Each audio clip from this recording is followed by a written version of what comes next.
Mən Vüsal Kəlbəzərli bu günlərim Ağcabədi rayonunda Salmanbəyli kəndindəyəm. Birinci növbədə Salmanbəyli kəndinin kənd sakinləri, qeyrətli oğullarına öz adımdan dərin təşəkkürümü bildirirəm. Niyə dərin təşəkkür bildirirəm? İsmailov Əfqanın ailəsinə və ailə üzvlərinə, övladlarına bu evi tikib verdiklərinə görə, köməklik elədiklərinə görə, yetim bir uşaqlara dəstək olduqlarına görə birinci dərin təşəkkürümü bildirirəm.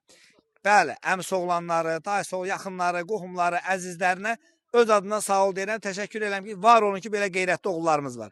Amma bu ailənin mən hər kətdə belə bir imkansız ailələr çəkirəm. Yenə buradan çəkilişimiz vasitəsilə müraciət edirəm ki, bu ailənin gəlir yeri demək olar ki, yoxdur. Yəni 200 manat dövlət, 250 manat dövlət tərəfindən vəsait alırlar.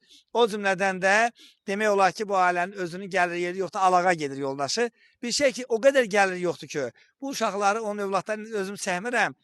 Onun övladları demək olar ki, hazırlığa getmirlər, evdə internet yoxdur, çətinlikləri budur, başqa gəlir yerləri yoxdur və mən bu çəkilişin vasitəsilə buradan Azərbaycanımızın qeyrətli oğullarına bu bir, ikinci növbədə Salmanbəyli kəndinin qeyrətli oğullarına müraciət edirəm və xahiş edirəm ki, bəli, Ağcabədi rayonu Salmanbəyli kəndində olan insanlara xahiş edirəm ki, bu ailəyə maddi dəstək olsunlar. Bilirəm ki, Rusiyada yaşayan bizim Azərbaycanımızın qeyrətli oğulları, hətta Salmanbəyli kəndindən də qeyrətli oğullar var. Hər birinin qrupları var, kənddə qeyrətli oğullar var. Rayonda və Bakı şəhərində, Azərbaycanın müxtəlif şəhərində yaşayan bu kəndin qeyrətli oğulları var. Və xahiş edirəm ki, inşallah bu ailəyə aylıq kömək olunsun, aylıq dəstək olunsun və bu ailə öz nömrəmi yazmıram, öz kart nömrəmi də yazmıram. Bu ailənin özünün nömrəsini yazıram, özünün də kart nömrəsini yazacağam.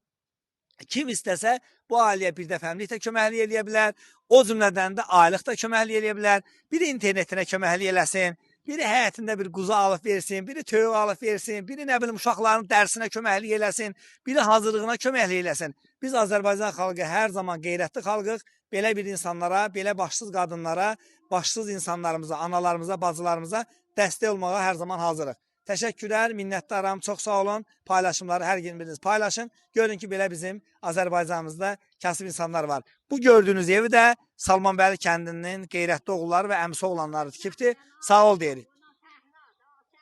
Asəf, bir dəqiqə. Adlarını deyərsiniz? Asəf, Fəhrad, ona Qulu, ona Heydər Molla var, o Heydər nədir? O Molla çox köməklik eləyib buna. Hələ adından atır. Asəf, bu bir otağın Asəfin yeznəsi düzəldi belə. Çox gözəl. Burada işləyən hər bir insana, zəhmətləri keçən insanlar, ola bilər ki, adlarını çəkmədiyim insanlar var. Rəylərdə onları da yazarsınız. Onlara da öz adımızdan dərin təşəkkür edirik. Çox sağ ol deyirik.